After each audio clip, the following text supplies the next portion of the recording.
Você já se perguntou qual foi o rosto do primeiro brasileiro? Ou melhor, da primeira brasileira? Em 1999, o mundo parou para olhar para este rosto. Um rosto reconstruído a partir de um crânio de mais de 11 mil anos. O nome dela? Luzia, a matriarca do Brasil, a avó de todos nós. Mas o rosto dela não trouxe conforto, trouxe um choque, uma perturbação. Ela não se parecia com quem os livros de história diziam que deveria se parecer. Seus traços não eram asiáticos, como os dos indígenas que conhecemos. Eram outra coisa, mais próximos dos africanos, dos aborígenes australianos. A face de Luzia foi uma pedra jogada na lagoa calma da nossa história. Uma única imagem que fez uma pergunta devastadora. E se tudo o que pensávamos saber sobre a chegada do homem às Américas estiver errado? A história de Luzia não é apenas sobre um esqueleto, é sobre um mistério que reescreveu nosso passado, uma tragédia nacional que quase a apagou para sempre, e a jornada épica da testemunha mais antiga da nossa terra. A história da maior descoberta da arqueologia brasileira começa, ironicamente, com um esquecimento. Em 1974, uma missão arqueológica franco-brasileira, liderada pela destemida arqueóloga francesa Annette Lémy-Emperayer, explorava as grutas e cavernas da região de Lagoa Santa.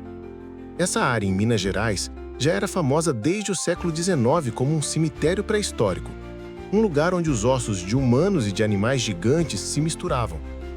A equipe estava em busca de respostas sobre os primeiros habitantes do Brasil. Em uma das escavações, a mais de 12 metros de profundidade, eles encontraram algo. Fragmentos de um esqueleto humano, incluindo um crânio quase completo, manchados pela terra vermelha do tempo. Era um achado importante, sim, mas na época, ninguém imaginou o quão revolucionário ele seria. Annette, a chefe da expedição, morreria tragicamente em um acidente alguns anos depois, e o crânio, junto com outros materiais, foi enviado para o Museu Nacional, no Rio de Janeiro. E lá, ele ficou, por 20 anos. Imagine isso, o fóssil humano mais antigo das Américas, a chave para um mistério continental, guardada em uma simples caixa de papelão, em uma prateleira empoeirada, esperando. Ele era um segredo aguardando a pergunta certa para ser revelado. E essa pergunta viria na década de 90, através dos olhos de um cientista brasileiro chamado Walter Neves. Walter Neves era um bioantropólogo da USP, que estava desenvolvendo uma teoria ousada, quase herética para a época. Ele suspeitava que a história da ocupação das Américas não era tão simples como dizia a cartilha. Ele acreditava que, antes da onda migratória de povos asiáticos que deu origem aos indígenas que conhecemos hoje, uma outra leva de humanos, com uma aparência completamente diferente, havia chegado ao continente. Era uma teoria brilhante, mas ele precisava de uma prova. Ele precisava de um crânio. Foi então que ele se lembrou do material esquecido da missão de Annette.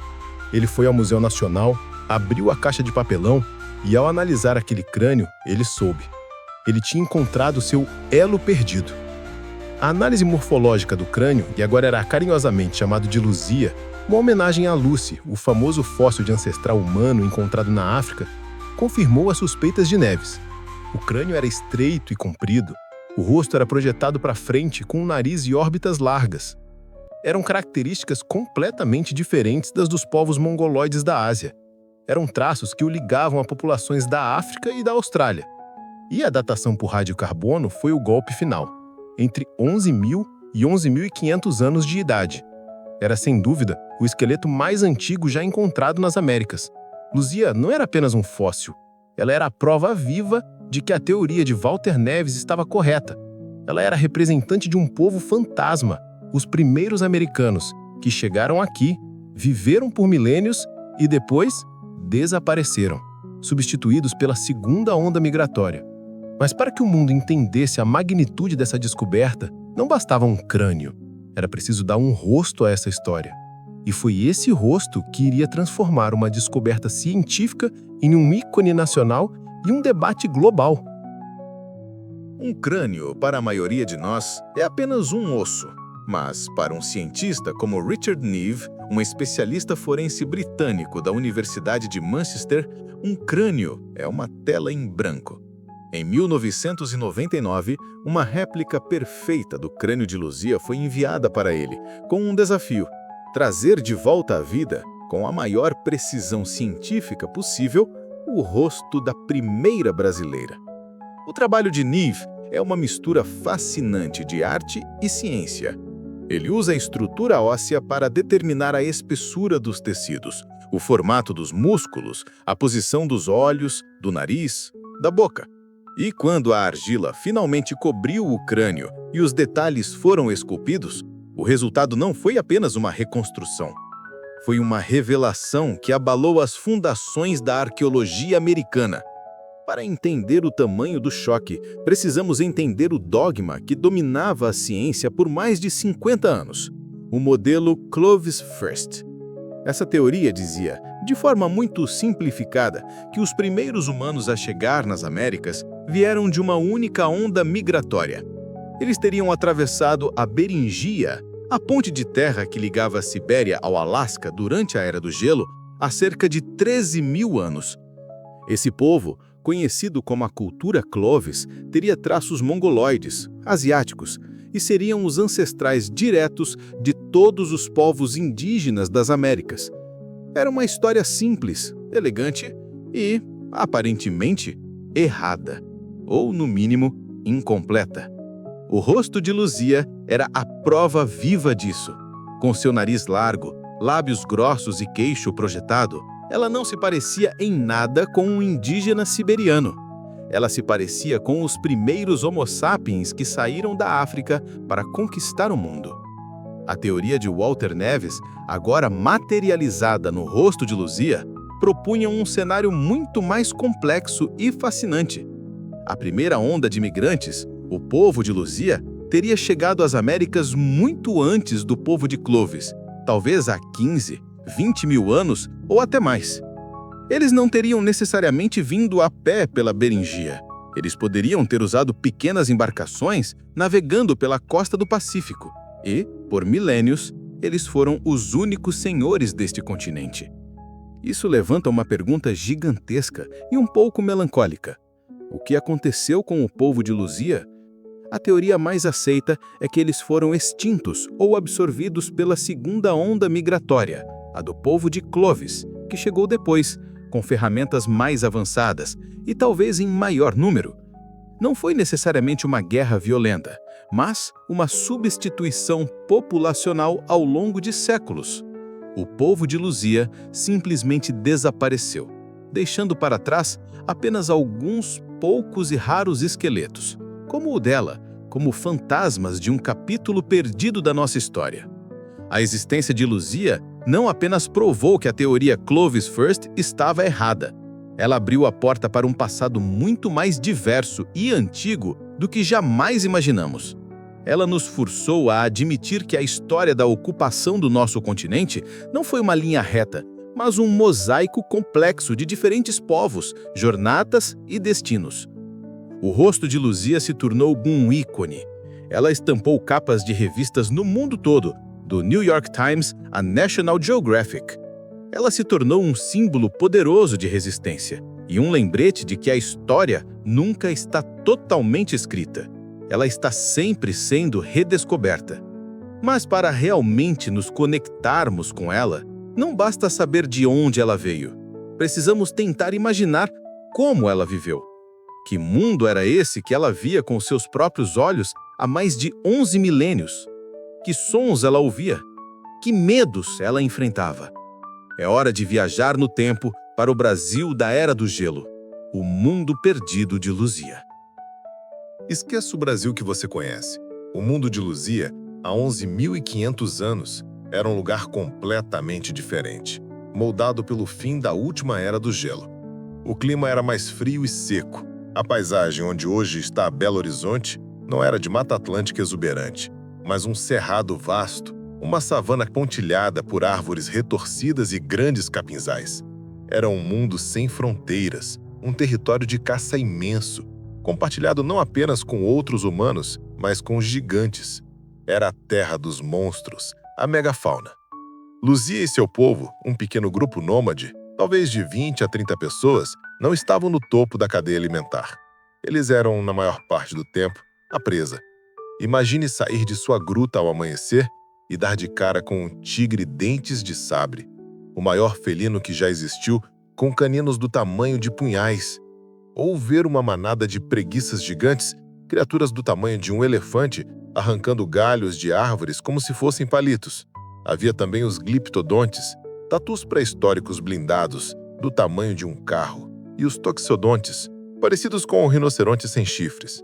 Sobreviver aqui não era uma questão de força, mas de inteligência, cooperação e um conhecimento profundo da Terra. A análise do esqueleto de Luzia nos dá pistas preciosas sobre sua vida. Ela tinha cerca de 20 a 25 anos quando morreu. Uma vida curta para os nossos padrões, mas uma idade respeitável para a época. Ela era baixa, com cerca de 1,50 m de altura. Seus ossos mostram que ela era forte, adaptada a uma vida de longas caminhadas.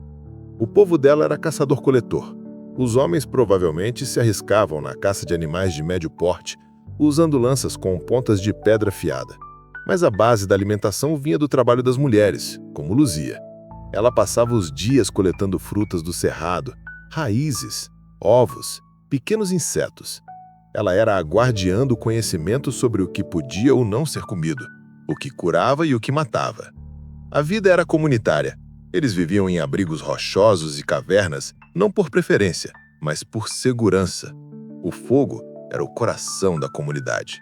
Era a fonte de calor nas noites frias, a ferramenta para cozinhar e endurecer as pontas das lanças e a principal defesa contra os predadores noturnos. Ao redor da fogueira, eles compartilhavam comida, contavam histórias, passavam conhecimento para as crianças. Foi nesse ambiente que Luzia viveu, amou e talvez teve filhos. E foi também nesse mundo que ela encontrou seu fim. O que matou Luzia?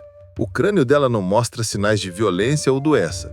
Uma das hipóteses mais prováveis é que ela tenha morrido em um acidente, talvez caindo em uma fenda ou sendo atacada por um animal e seu corpo foi arrastado pela água para o fundo da caverna onde foi encontrada.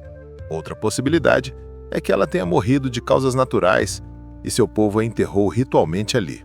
De qualquer forma, o corpo dela foi rapidamente coberto por sedimentos que a protegeram por mais de 11 milênios. Ela sobreviveu à Era do Gelo, à extinção da megafauna, à chegada de outros povos, às mudanças climáticas.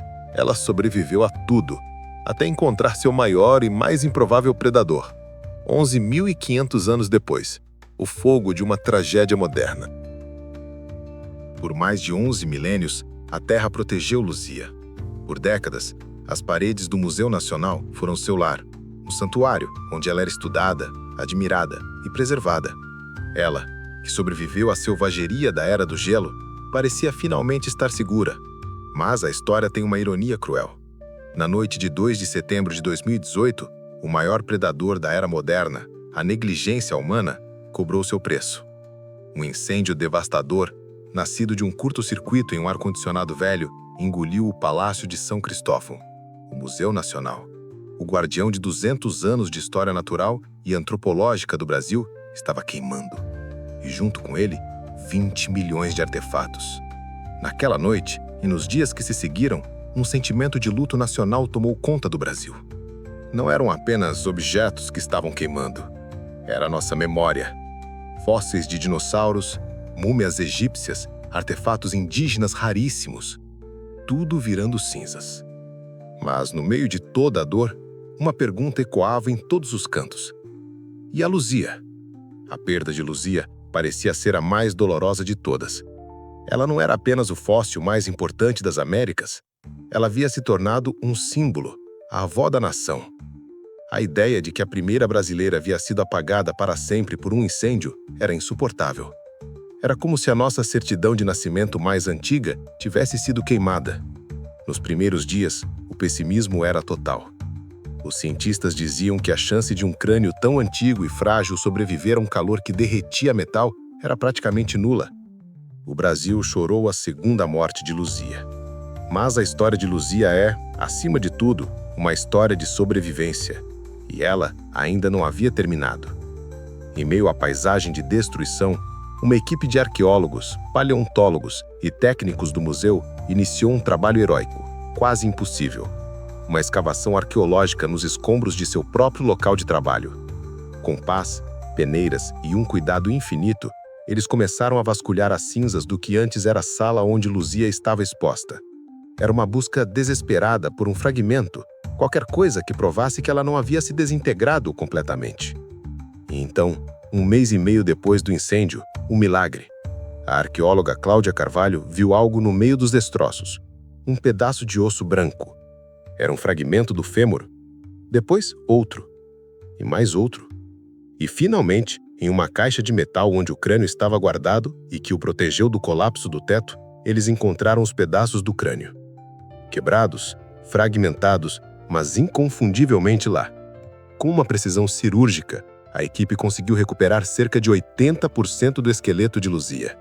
A primeira brasileira, a testemunha de 11.500 anos de história natural e antropológica do Brasil, havia sobrevivido ao fogo.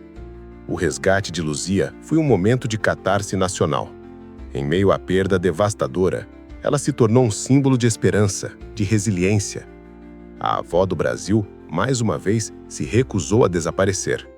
A jornada dela é um espelho da própria jornada do Brasil. Uma história de chegadas misteriosas, de sobrevivência contra todas as probabilidades, de perdas trágicas causadas pela nossa própria negligência, mas também de uma incrível capacidade de renascer das cinzas. Luzia não é mais apenas um fóssil no museu. Ela é a prova viva de que a nossa história é muito mais antiga, muito mais complexa e muito mais resistente do que jamais poderíamos imaginar. Ela é nosso elo mais profundo com o tempo. E sua sobrevivência milagrosa é um chamado para que, desta vez, a gente cuide melhor da nossa própria memória. A saga de Luzia nos deixa com 2 grandes lições. A primeira, científica. A de que nossa história é um livro com muitas páginas ainda em branco, esperando para serem descobertas. A segunda, cultural. A de que nossa memória é frágil e precisa ser protegida com o mesmo cuidado com que os cientistas remontaram cada pedaço de seu crânio. O que a história de Luzia despertou em você? Você acredita que existiram outros povos, como o dela, que ainda não descobrimos? Deixe sua opinião aqui nos comentários. Adoraríamos saber o que você pensa. Se você se emocionou com a jornada da primeira brasileira e acredita que histórias como esta precisam ser contadas, deixe o seu like, se inscreva no canal e ative o sininho. A história do Brasil é cheia de heróis e heroínas, e nós vamos continuar contando a saga de cada um deles. Obrigado por viajar no tempo conosco. Até a próxima!